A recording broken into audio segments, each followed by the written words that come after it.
Recording. Hey, what up, YoungRepub Club? This is Mike and Ben with episode 002. Let's do this. Let's do this. So we had this idea that we want to do a Bill of Rights series. And so, we're just going to talk about Bill of Rights, our ideas and our thoughts on each amendment in the 10 amendments. And we're going to start with amendment number 1. So to start out, let's just refresh everyone and ourselves as well what Amendment 1 specifically says. It says, Congress shall make no law respecting an establishment of religion or prohibiting the free exercise thereof or abridging the freedom of speech or of the press or of the right of the people to peaceably assemble and to petition the government for a redress of grievances. Okay. Thoughts, Ben? Let's go. Let's dive into this thing. Let's do this. All right. So I think it's important to touch on the order of the amendment. So our first order, or the first part of the order, is for religion, which, as you've learned in history in our entire lives, is America was founded based partially on the purpose of religious freedom. Mm-hmm. They wanted to get away from a tyrannical government, but it's partially due to the fact that they couldn't worship God how they wanted to worship God. Yeah. And I've thought about that a lot, about like, that's the first thing the founders wanted to protect, was the freedom of religion. The first thing in the First Amendment. And I thought about that a lot, of why religion. And you touched on it, that it is the free worship of God. But I think they realize that also when we don't have that vertical relationship, whether that be whatever religion, Jewish, Muslim, Christian, whatever higher belief we don't have, humans naturally find something to look to for guidance, for power, for inspiration. And if we don't have that that vertical relationship through a religious sense, I think they often saw that it could be a government. People could worship the government and worship that tyrannical side of wanting to I don't know. Am I making sense? No, yeah, you make perfect sense. Instead of, like you said, if someone is, we'll say, atheist, where they don't believe in a higher power per se, that, a deity or a god, they're still going to find something, whether it's the government, and they're going to look towards that leadership or lack thereof that's inside of the government. They might look to celebrities or to another superior power that's inside of their work life or whatever it might be, just because we all want and desire that guidance, like you said. Mm-hmm. Yeah, that's human nature too, to where we look for that. So I always thought that was interesting, that was the first thing that they put in there. I agree, but I think, and I think there's, of course, going to be boundaries whenever it comes to religious freedom. If you're harming the life of another individual or creature of God, if you want to call animals a creature of God, there does need to be that line drawn by law through the government, that you can't sacrifice another human being, or you can't cannibalize on another human being. There does definitely need to be some line drawn to continue order, so it's not just chaos. Yeah, and I think that kind of goes with the original in the Declaration of Independence: life, liberty, and the pursuit of happiness. If any of these so-called rights infringe on that, then that is the limitation of that right. Exactly. Agreed 100%. There was something I saw, hold on one second, where I wanted to go into it really quick. Anyway, continue. What else do you have for us? Before we move on to the next one, with religion? Yeah. Anything else from religion? Honestly, no. I was talking with some people, you know them, won't call them out on the podcast, but I was talking with them about the whole concept of atheism, and how it's ironic that atheism is the disbelief of a God, right? And you can't have a disbelief in a God if there's not a belief in a God. And how that atheism, that lack of belief, often becomes religious. It's not your orthodox religion per se, but it is a religion in that it guides people, and it guides, it's not neither here nor there, but I think that's is a very popular thing among our generation, and our culture at the moment, is to have a not belief in God. And that's where we have a big issue with bigger government, because you give power to what you want to have power, right? And whether that be God, Christian sense, God in the Muslim sense, or God in the Jewish sense, or God in the secular sense, that power, we give power to what we want to see grow and what we want to have power. Right. No, I would agree with you for sure. And like you said, that's kind of a root of problems for sure. Whenever the government established this amendment, this Bill of Rights, stating that we would not put a law in place so others could respect their own religions as they choose.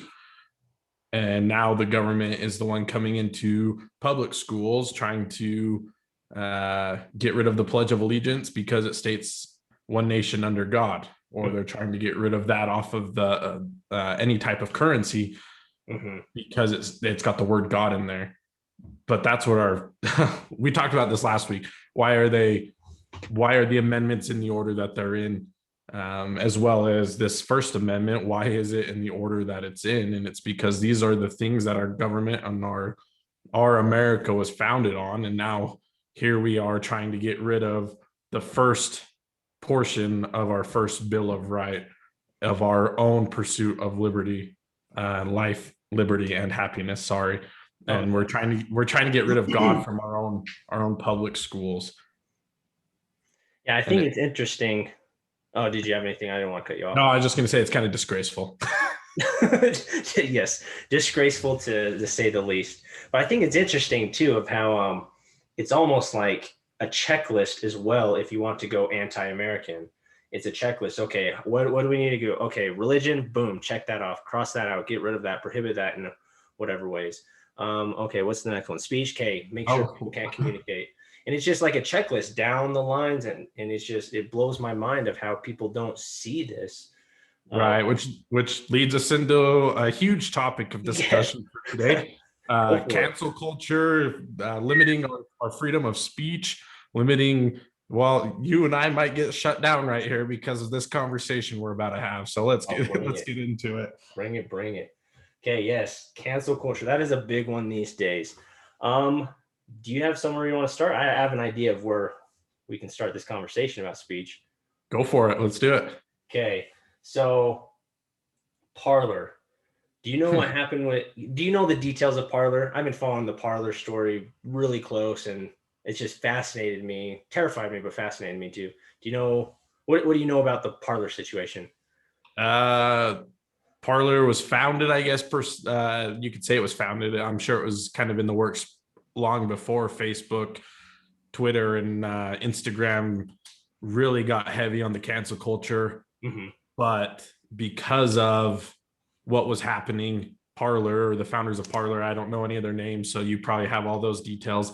But they founded Parler so that way people could get on, publish whatever they wanted, say whatever they wanted to, without the censorship of big tech.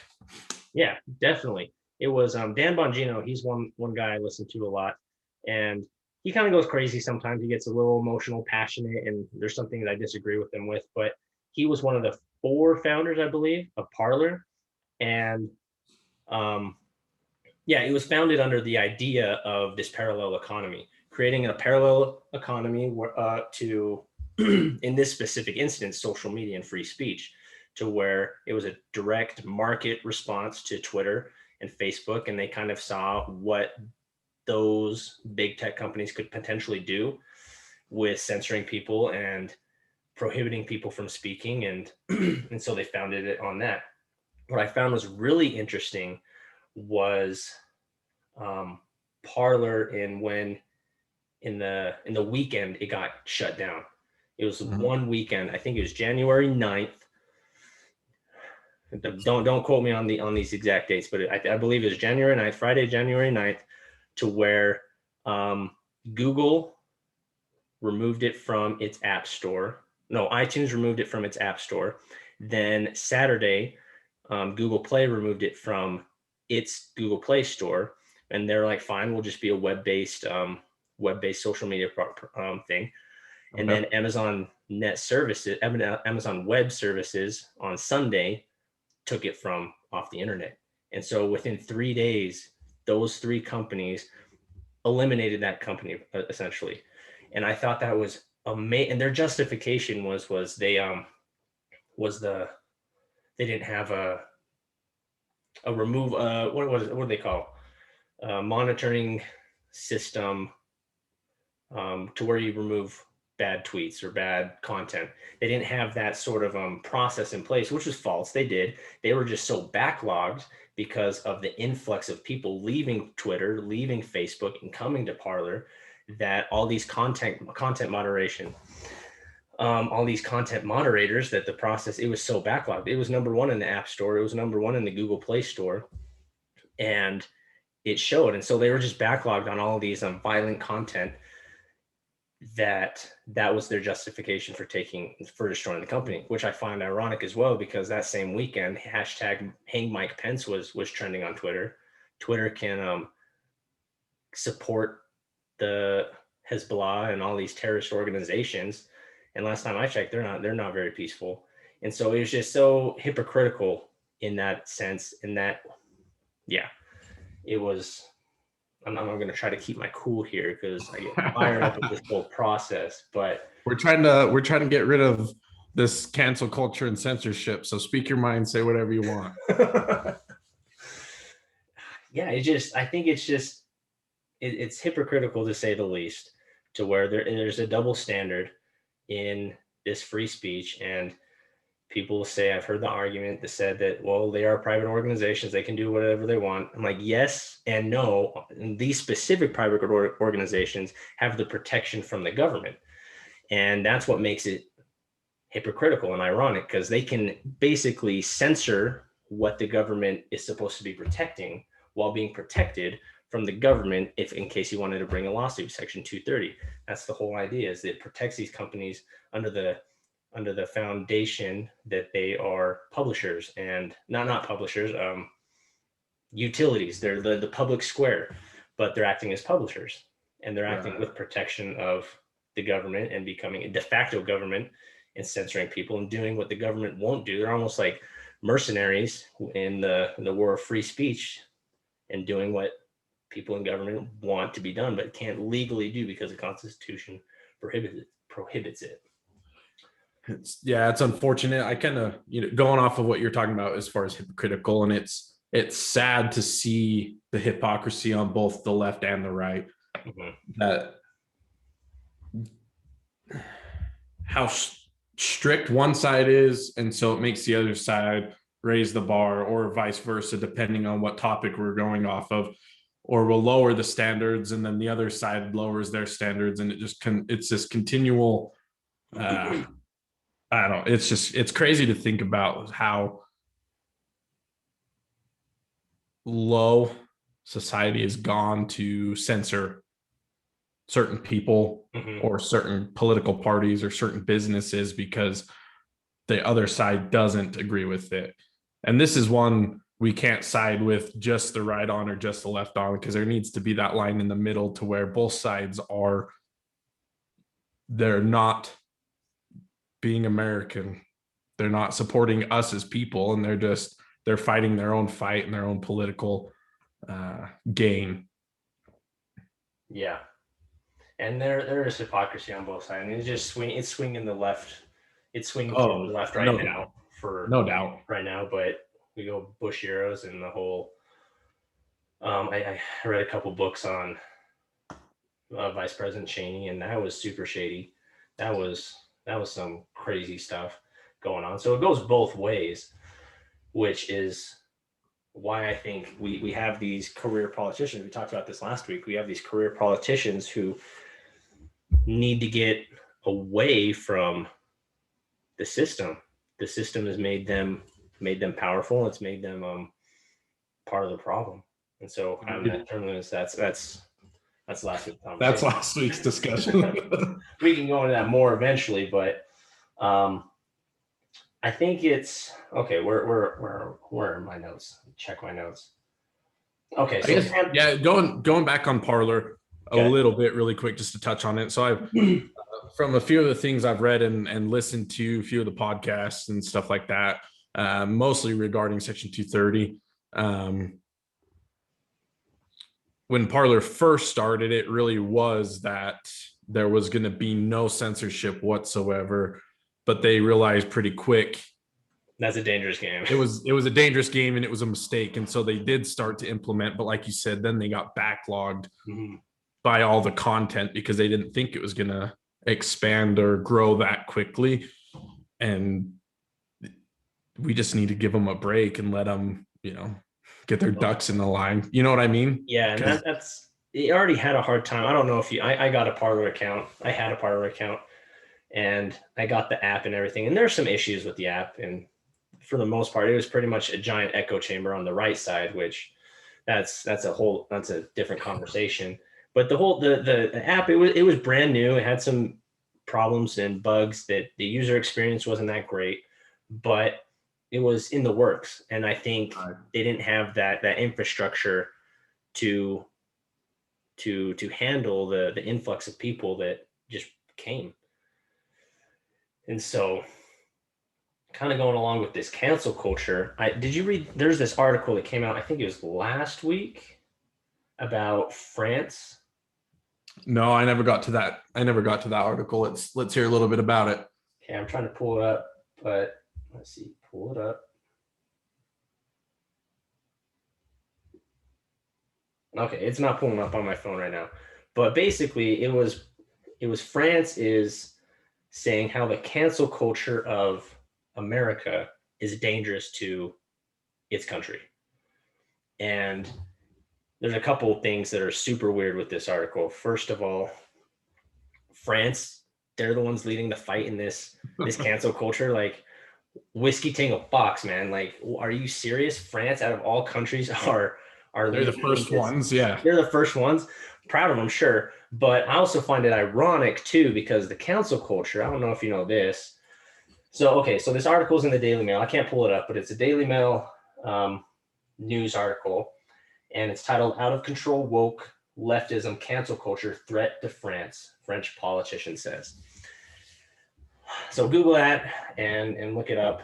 But I think it's ironic too, as well as it's shocking that France is leading this fight. Okay, that's cool. Let's lead the way, France. That's embarrassing for us. But second of all, the idea of cancel culture and postmodernism came from, wait for it, France. It came from France, from two French philosophers, Jacques Derrida and Michel Foucault, came up with the idea of postmodernism, which evolved into critical race theory and the cancel culture that introduced into America. And I've been reading a book by James Lindsay called Cynical Theories. Is that upside down? No, now it is. Now it's upside down. There you go. Cynical Theories by James Lindsay and Helen Pluckrose.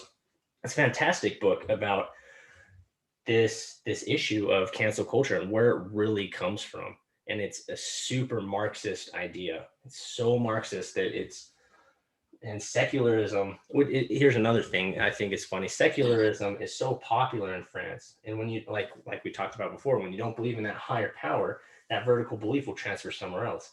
And that's what it's done in France. And it has one of the lowest church attendance rates in the country, in the world, which explains the kind of why this idea came from France originally. And I think they're kind of backstepping and like, oh, this was a bad idea it was a mistake. So what are your thoughts on that? Well, like you said, history repeats itself or copies another country. And so Mhm.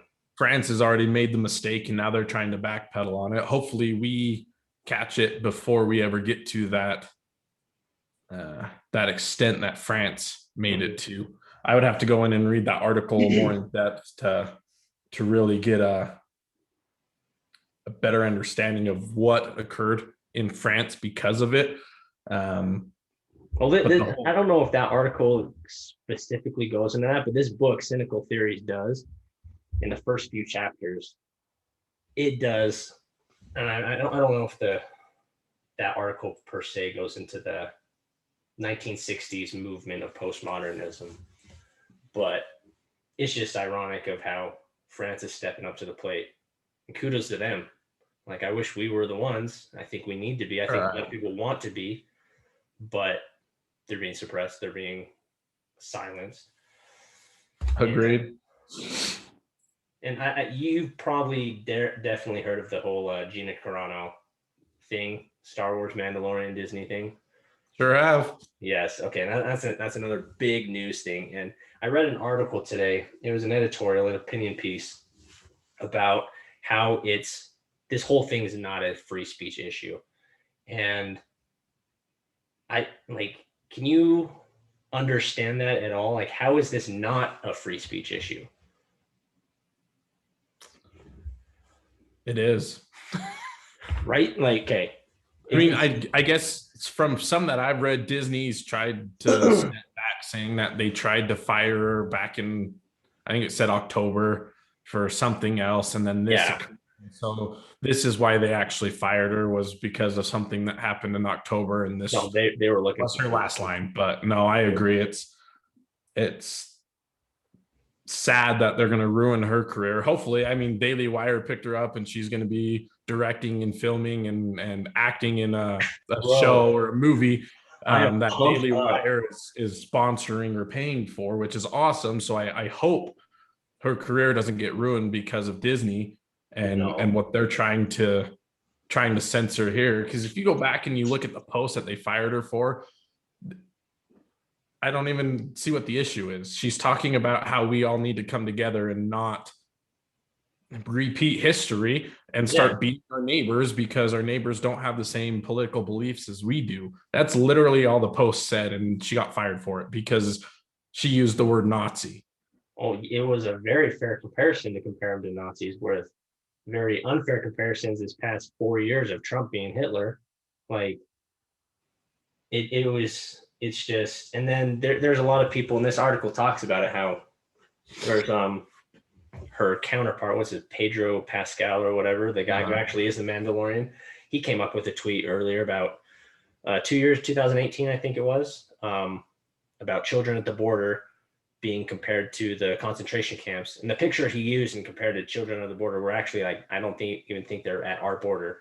It was just a picture completely taken out of context, but no repercussions on that end. And so I don't see how this is not a free speech. When people say it's not a free speech argument, it's a super weak argument, because Disney, who, that's a company that I love Disney. I love what they've done, but they have lost their way. They have lost what Walt Disney originally intended with this company.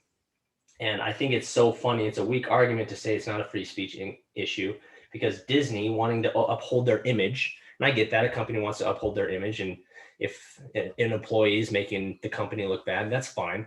But the image they're trying to uphold is a company, they do business with China, and a country that has been putting Muslims into re-education camps and concentration camps, a communistic country that is a pinnacle of suppressing any sort of contrary idea.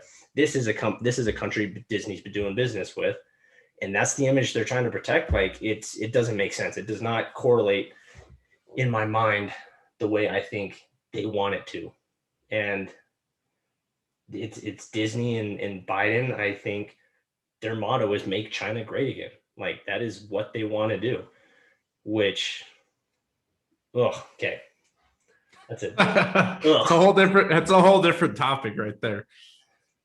But Yeah. going along with what you just said, I mean, you look at China as probably the wow, my apologies, can't even talk. The biggest example of what we need to avoid and what we should not become. Like you said, China's putting Muslims into re-education camps where they are not treated fair, they're not treated right, and who knows how many of them have actually died from the re-education that they're getting, Yeah. because in China you're not allowed to believe any different, you're not allowed to uh, talk bad on your dictator or your leadership, or they'll throw you into these camps, or they'll kill you right where you stand. They don't have the freedoms that we have, and we're slowly making our way to the same type of control.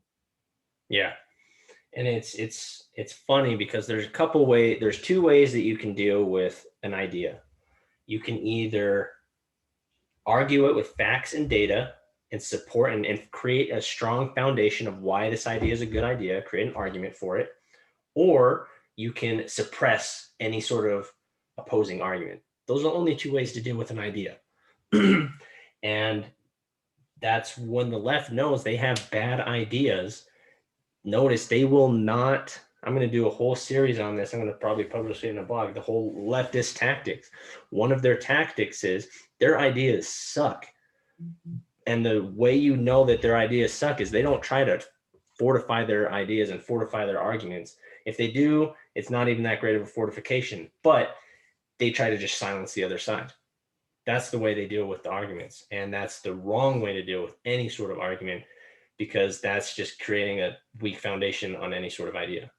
Exactly. They'll silence it however they can, whether it's manipulating the media to bury the article, or they'll find some way to suppress it no matter how they can. And it's unfortunate. It is. It's very unfortunate. Which goes to the next portion of the First Amendment: freedom of speech or of the press. Any sort of press right now, Trump, I think President Trump, he definitely exposed the fake news narrative that they're trying to push. And so there is no freedom of press right now. And they're suppressing that. And then the right for the people to peaceably assemble, any sort of assembly that isn't BLM incorporated or any sort of mostly peaceful protest from the left, that they suppress anything. I don't agree with what happened at the Capitol. I'm very disappointed. At the second I heard it, I'm like, okay, there's no hope of having any sort of legitimate argument for these electoral votes. I'm like, they're gone. He's President Biden now, which I don't think people realize how far they set back the conservative movement with that. No, And that's true. that was not a peaceful thing. But it hurts us to where we can't petition the government for a redress of grievances, because essentially they don't think we're smart enough to know what we need to redress. And that's kind of another issue that's been coming around. Is I can't even remember what article it was. Oh, it was the Time Magazine article. Did you hear about that? Uh-uh. The Time Magazine article that basically said that there was an actual cabal to fortify the election, and all these crazy conspiracy theorists on the right, on the conservative side, this Time Magazine validated all those arguments. They said, yeah, there was some collusion. There was a giant cabal to, and I think that was the word they used. There was a cabal to protect the people from the election. And that's basically saying that we were too stupid to know who we need to vote for and what we want through our leaders, that they had to protect and fortify the election on their end. And they did it through the media. They did it through social media and the algorithms there. We should have seen this coming, I think, from 2016. Mark Zuckerberg, I can't remember who said it, but they realized that they messed up with the Hillary Clinton campaign and not doing more to help the election. And they definitely made up their ground. Yeah. Oh yeah. Took them 4 years, but yeah, that was a soapbox. I'm sorry. I just no, you're good. You're crazy. good. There's a lot of things we could cover in there. But yeah, let's just go back over the amendment again. Congress shall make no law respecting an establishment of religion or prohibiting the free exercise thereof, or abridging the freedom of speech or of the press. So if we stop right there, we as the people, we should have all rights to our freedom of speech. We can say what we want, when we want, how we want, or of the press. So now we've got the press playing politics to where you either have to be right, you have to be left, or you're not going to have that freedom to go to the White House and get the information from the Secretary of Press as you want to. You have to have those sponsors, the lobbyists, the backing, the support to do any of that. You try to publish an article, you have to get it published by a large news corporation. And so I'm hoping, all the rumors of President Trump starting his own media outlet or his own news source. Oh man, I would be awesome. That. It would be amazing, except we already know it's going to fall more towards the right, which is just unfortunate. We won't even go into the two-party system tonight. But then as we continue on, or the right of the people to peaceably assemble and to petition the government for a redress of grievances. So like you said, where do we draw the line of what becomes peace and when it becomes a riot? Yeah. You as a cop saw probably, you had a rock go right through your window and almost hit you in the head because of the things up in Salt Lake. It was peaceful. No, it was pretty peaceful. It was a peaceful rock. It was.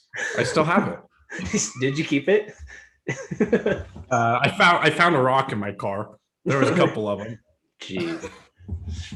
No, but so seriously though, where do we draw that line? Because we watched what happened in Portland and Seattle, LA, Salt Lake, all the large cities across the country. We saw what happened right after the George Floyd incident, which I don't agree with what happened there. Yeah, finally we got the prosecution and or the justice that George Floyd did deserve for that incident. But I don't agree with anything that happened thereafter. We had a peaceful protest for a few hours, and then all of a sudden it turns into mayhem. It turns into chaos. So where do we draw that line of what are we as Americans allowed to do to peacefully protest? Well, again, it kind of comes down to the Declaration. If your peaceful protests, quote unquote, are infringing upon the rights and the life, liberty, and the pursuit of happiness of someone else, then that's where your peaceful protest, quote unquote, or mostly peaceful protest, that's where its jurisdiction ends. And it's a fine balance. And I don't understand what, like, the George Floyd instance, we're talking about unity. That's the hashtag word of the year right now, word of the month. And that was no one, I don't think, and no one was in disagreement about what happened. Agreed. Like, it was a very unifying event around, but people didn't want it to be that. And that's where it got out of hand. I think it was a perfect storm of the whole, everyone just cooped up, looking for a cause, looking for a reason to exist. And they found it via this horrible incident, and then they turned into these mostly peaceful building burnings, and it just got out of hand. So I think that's kind of go back to your original question. That's where your protests, your peaceably assemblements end, is when they start hurting businesses, local businesses, and start hurting your fellow American.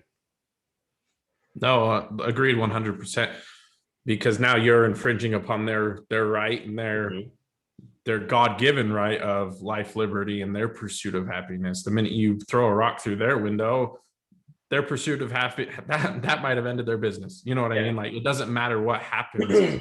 The minute you destroy property, you assault somebody, you're infringing upon one of those three God-given rights. And their life is in danger, or they're in jeopardy. Their liberty's in jeopardy because they're not free at that point. If you're surrounded by 20 people or more and you're getting the crap beat out of you, you're no longer free. Now your life's in jeopardy. You're no longer free. and then your pursuit of happiness is gone. It is. And it's just like, if we can have, and that's another thing with the ideas is we, like, this system has been created in such a way that where we can discuss ideas. Like, we need to have conversations, and we need to be able to have those hard conversations about, maybe there are some issues with the certain police departments that we need to address. We need to fix those. Let's get those so everyone feels safe. They feel like their life, their liberty, and their pursuit of happiness is protected. And we need to be open to those conversations. But the second you start suppressing any sort of contradiction to any idea, even if it's a great idea, that's the whole point of the First Amendment, is to protect everyone's voice in the conversation. And bad ideas, we just got to trust that they will weed themselves out. Bad ideas will have no foundation. Good ideas will have data. They will have backing of other people that want those good ideas to pursue. And I think that's the hardest thing, is people just want their idea to be the idea. And right, that one and only idea. Yes, and that's not how a conversation works. That's not how any of this works. And we need to be able to protect the speech that is unpopular.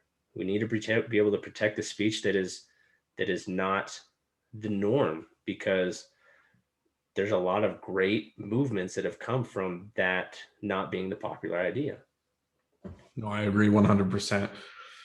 Which is why it's the First Amendment, our first Bill of Rights, or Bill of Rights, because we got a lot of rights that should not be infringed upon. Yeah. Well, before we go, do you have anything else? No, like Mike said here at the beginning of our episode today, is we're going to have a series of, well, at least 10 for our Bill of Rights. We'll have other topics and discussions thrown in the mix on the different, what do you even call these platforms? Different platforms. Yeah. But we'll figure out a way to organize it to where, if all you want to do is hear us talk about each of these amendments, you can just click on that playlist and go through, listen to all 10 amendments, and then listen to other topics throughout the way. So we're still trying to work through this. We're both brand new at doing this, so give us a break and work with us. Show us your support, comment, like, share. Yeah, follow us on at Facebook. Oh my gosh, at Facebook, on Facebook, is it the Young Republicans on Facebook? The YoungRepubs, yeah. The YoungRepubs on Facebook, and then on Instagram at the Young Republicans, YoungRepubs. Geez. Find us at locals.com, the YoungRepubs. Just whatever. We're not on Twitter. Screw Twitter. Screw Twitter. Find us on YouTube too. Rumble. Maybe. Yeah, maybe. Definitely find us on Rumble at the Young Republicans, YoungRepubs. But go ahead. I was just gonna say one last idea before we go, and I think this will tie into the Second Amendment next time we do that next episode. But I think one idea I've been having lately is there are not 3 branches, but 4 branches of government, and the 4th branch of government is the people. We, the people, are part of this government. We are a check against tyranny, against tyrannical leaders, against terrible governors. Like, we are a 4th check and balance in our system of government. Amendment 1, the First Amendment, kind of talks about that, in our ability to speak and open and petition the government for redress. And then Amendment 2, as we'll talk about next week or the week after, is what happens. Like, that is why we are armed. That is why we have a well-regulated militia in the people, is to be that second addition to that check against tyrannical government. So awesome thought. Cool. Any other thoughts before we sign off? No, if there's anything that you as the people want to hear us talk about, please, like I said, comment, like, send us a direct message, whatever it might be, and we'll try to cover that topic. Yep, we will be getting the website up here soon, so we'll keep you guys posted on that. All right. Peace. Bye.